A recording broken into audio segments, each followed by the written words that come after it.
Again into the big boy matches, am I right, Sean? That's it. All right, we've got Kyle Chambers in the red corner. He's got, I was going to say black and white. They're both in a little black and white, but he's got the spats as well. And Victor Silverio in the black and white with just the shorts in the blue corner. Nice level changes from both of these guys from the start.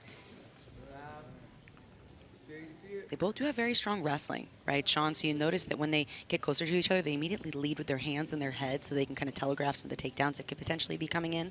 Yeah, I wouldn't be surprised if Chambers does some sort of flying leg entry, or he's showing, he got very side on right there. So I wouldn't be so surprised if he went. He's very savvy with the leg locks, and he'll go and go and go and go and go after them, even though he has other skill sets. But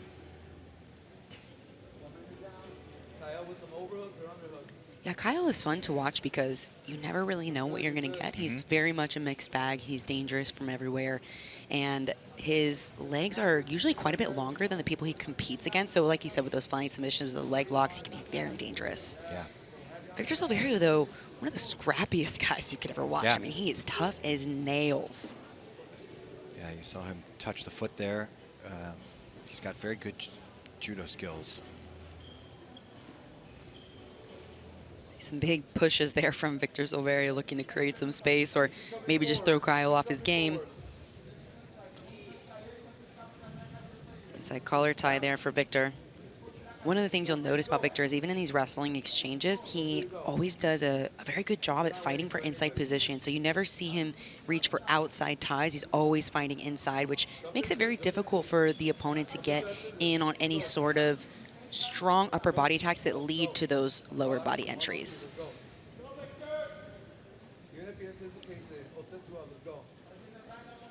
Here we're seeing that again. Oh, foot sweep. Inside tie foot sweep from Victor Silverio. Beautiful. Very nice little diashirai there. That's beautifully timed. Small little pull, out goes the feet. Very well timed. So now he's going to have to watch this right arm of Chambers going flying underneath the legs to try to scoop his left leg. And the left underhook or the left arm is the one that's going to stop that. If he posts in the armpit, or he's trying to push on the bicep right now, but that'll slow that down. Notice the battle for the wrist control and the inside arm control on Victor's left side, Kyle's right side. Yeah, it's an important battle, right? It's huge. It's everything. That near side is such an important battle. A lot of things, like Kyle looks like he's trying to set up sort of a Troy bar. Like a lot of things can go on over there besides leg entries. You try to push the arm down, throw your legs over, all kinds of stuff. But that side, that near side, is super important for both guys.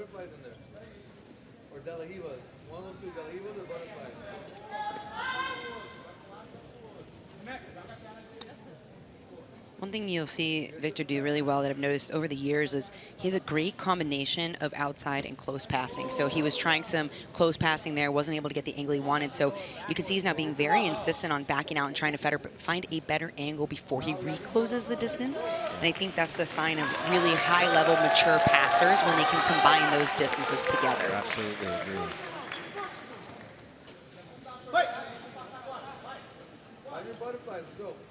You can hear Kyle's corner urging him to find his butterfly, so definitely wouldn't be surprised if we saw that as part of the game plan. Get that butterfly under or cage. Get that leg over your shoulder if you can, so get him off balance a little bit. Start rotating to your opposite hip. See Victor controlling that top leg with his right hand, pulling the quad in. This is, yeah, there you stuffed the leg back down. That's a good move, because that way, that's what that's doing, is stopping an inversion to go underneath and get some access on the leg attack on that side. A little adjustment there on the ankle bracelet. So there we see what we were referencing earlier, outside passing and then those big dives in. We'll see great passers do that. They find an angle on the outside and then they're in right away into a better pass. He has that weave on the right side as well, behind the leg and over the top of the thigh. But Kyle's won the inside position we were talking about earlier. He has a grip on the left hand of Victor. Yeah, and he's getting a little closer and closer to the legs, so you can use that grip to get underneath there. We're going to see a warning for both athletes for inactivity, right? Now I would expect that, yeah, he's going on the leg. I was going to say, I would expect him to get under the leg. He got close enough to scoop it. So. Looking for that K-guard entry. Yeah.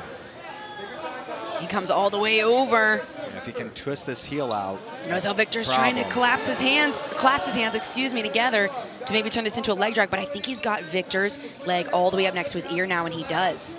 Yeah, Victor's better off just throwing his right leg over, getting a counterattack, and then starting to exit. He's going to go into 50-50 and push the knees down.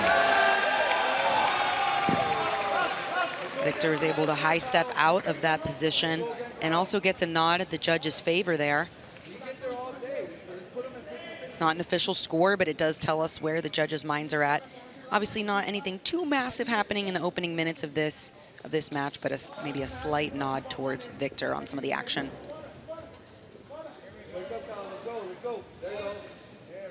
Again, a scoop of the leg. Now, yeah, as Victor just keeps that left foot planted on the ground underneath the knee, it'll be difficult for Chambers to get underneath that leg. You might even see him go all the way to the inside, but he's got to keep the left leg in the middle. Now that attack is now gone. There you go, both sides, Kyle, attack both sides. He's gonna just wear a timeout. Big frame there from Kyle. So he uses a knee shield to extend and create some space, and then followed by the foot.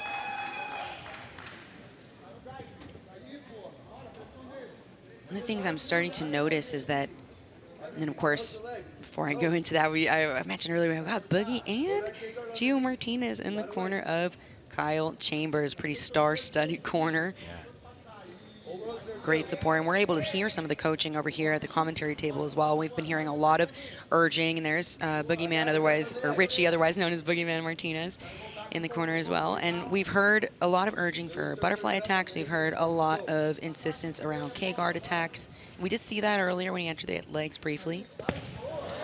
But wow, throws the legs by Victor Silverio.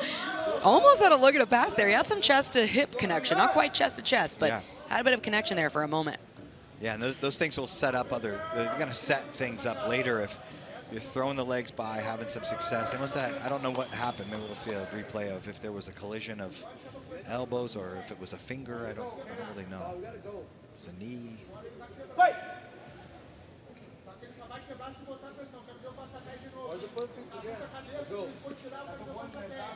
Yeah, really great action there. Back to the feet. The inside tie, I think, plays a big part in the way that these guys interact on the feet too, because Kyle, we've seen great wrestling from him and great flying attacks both, but very difficult to do those when someone's constantly fighting inside. It makes it difficult to get the angles and the positions that you're looking for. Yeah, he would need like an overhook to keep himself attached if he's going to try to jump into something like a leg attack or just a guard or. Oh, and a high snatch single there from Victor. Oh, but into a leg attack here from Kyle Chambers. Now he's about to lose the knee line, but he did. That was a beautiful defense to the takedown. Yeah, he went right into the scissor leg takedown essentially, and Victor reacted well enough and got that knee safe pretty quickly. He did that pretty quickly. A nice little reaction. So. Yeah, back to that butterfly hook as well for Kyle. He does a great job replacing the inside position with the legs. But Victor likes that passing too, right? He likes when that knee's in the middle and kind of shove that down and can crouch over the top of the shin, collapsing that hook. Oh. Have a different look here now from Kyle Chambers. Yeah, he's probably going to try a false sweep just to invert. Like this is what I was talking about. He'll just go after legs relentlessly and try to test your defense and your resolve on your defense. So. Do you think there's any risk here, Sean, for Estimalox when the false sweep is in play? Yeah, you can always attack that foot if you're Silverio. If you want to try a counter footlock, there's those couple of those turned ankles. Footlocks, so yeah, if you leave your leg hanging there, and those don't take isolation, they take speed, generation of force. Doesn't mean you need to have anything isolated. Victor being a teammate of Braulio Estima as well, probably not not well versed in those. But Kyle's foot's safe now, right? He's threaded it through the back of the other leg. Yes. You can see his right foot is all the way hooked behind Victor's right hamstring. Victor doing a great job, though, of keeping his weight really, really heavy. His base is strong here. And Yeah, he's pinning that foot, right? That's right. That's what's giving the inversion difficulty, is that foot has so much weight on it. So he could either get back behind the legs with the right leg, or he's just stopping the inversion simply by pinning that leg.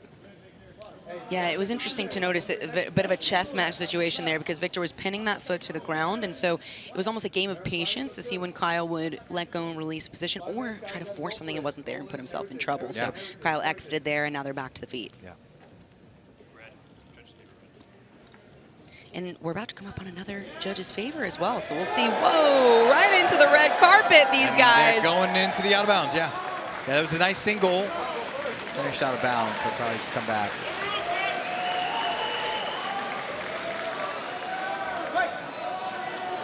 And they're going to get a reset to the center. I think that was our first big off-the-mat action of the night. Probably not the last, especially now that we're in the main card. Things are going to heat up. Yeah.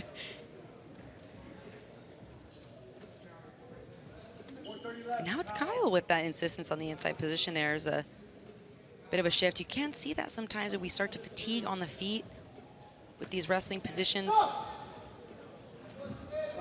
Some things that seem tight early on in the match start to loosen up, and the game changes. You know, they're over 10 minutes into the match, and we didn't hear it. And whoa! So look at maybe an eye roll there. Now, it's worth noting we didn't hear it in-house, but there was a judge's favor for red in the second part of the match. So they're now 1-1 on the judge's favor. Again, not an official score, but definitely a more even matchup than it was in the very beginning. And then again, he's scooping the leg. Another Trying K guard entry. pull himself underneath. Now, what would you coach him to do here, Sean, if you were coaching Kyle Chambers on trying to get that left leg over the top, but now Victor's holding on to it? Yeah, so you got to use the right leg to move Victor over the top of you, right? A lot of times people will bring the shin in across the waist, which that's what Victor was countering by holding that leg. Chambers is trying to bring the shin through, put some weight into that leg. You could also use his right leg to bring Silverio over the top.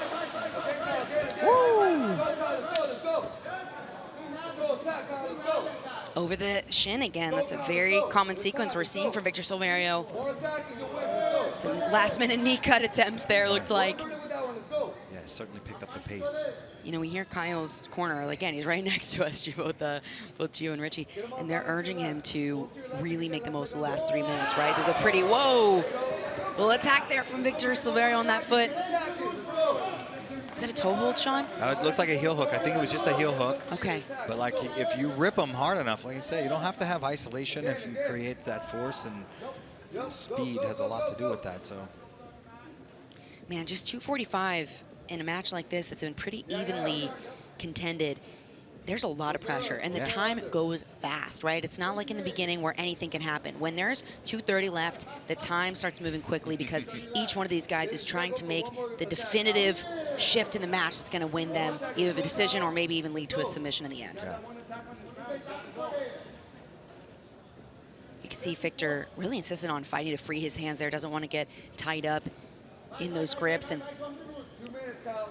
Kyle, again, on that, potentially on Victor's left leg. I think he has an underhook with his right hand. He does. Oh, bit of a double attack there, yeah, right? That's right. He's going to try to scoop his way underneath there, and essentially go into K-guard from that position outside De La Riva, but man, what a great match here. 2 minutes left, little under 2 minutes. Double inside control there from Kyle Chambers. yeah, still anybody's match, really, I think. Sit up and go. Victor attacking the head a little bit more now in his passing attempts. Oh, we could potentially see another false sweep here for Kyle, but his left leg may lead him to the other side. He goes to the opposite leg now. Hips are almost coming all the way over the top. Yeah, he's got to push weight off, so push Victor back and then pull him back onto him unless he can take him all the way backwards. You might see a reverse guard. I don't know if that's in Kyle Chambers' game, but that's also a common strategy when you get all the way upside down like this. It's just to lock the legs around the body and then have a reverse guard, and then you can do toe holds or sweep your opponent. Yeah, this is tough. 1 minute left. We see Victor with his hands locked around Kyle's waist as well, trying to lock him into place so he can't be knocked off balance, like you said, Sean. Yeah, he's trying to make sure that he's holding the leg in. He needs to put some weight into the knee and begin bringing his knee back. Then he'll have the back. We heard Richie Martinez say he could go to donkey guard, try to kick him backwards. Like, kind of like you said, Sean, right? He needs to knock him back. Yeah, so the reverse guard. It was a tough way to ride out the last 30 seconds. Oh, he did almost get a look at freeing that leg of Victor. He's on it. He's got the knee line still intact as well. Yeah, he's going to be on a heel here, right in the dying seconds. That's deep. That's pretty deep. Oh, because 20 seconds here. Yeah. So he's got to focus on his finishing mechanics now, because that's deep, because the legs are in, and he's not quite, I don't believe he's quite got the finishing mechanics right. Returns with the toe hold. Victor Silverio, last seconds. He's trying to put something on the board after that last submission attempt from Kyle Chambers. And that is going to be the end of this match. Well, they had one judge's nod apiece. That's right. Leading into the last 5 minutes of that match. Kyle with the last minute submission attempt. Victor's returned it with a toe, but Victor had a couple of his own. Let's not forget earlier on a couple of those, even though they weren't as tight, some of those heel hooks, some of those looks at the feet. Yep. I don't want to be in the judge's shoes for this one, Sean. Not, we're in the right seat. That's right. That's not our job. We're going to get some replays here. Walk us through some of this, Sean. What do you, whoa. There was that initial throw by, and those things can make a difference. Sometimes they can pull feet back. And didn't seem to make a big difference in this match. There's a single drop down into the inside Sankoku position. Tried to heel, but Victor, we saw that coming, got the knee out well. There's the false reap. There's that bent foot that you're talking about. Yeah, that's possible. There's a nice single leg to the out of bounds. And then there's this last scramble. So he looped the leg over. He was able to get both legs locked in there and then go on a heel. And yep, still trying to get the heel, but just didn't quite have the mechanics quite there. But boy, he was stuck, and then Victor counter foot locked him, and whoa. Man, what a way to end that match, right? We're going to get our official decision right here in the center of the mat. After 15 minutes of furious jiu-jitsu, this one goes to the judges. And your winner by decision, out of the red corner, Kyle Chambers! Kyle Chambers, winner by referee's decision. No doubt greatly impacted by that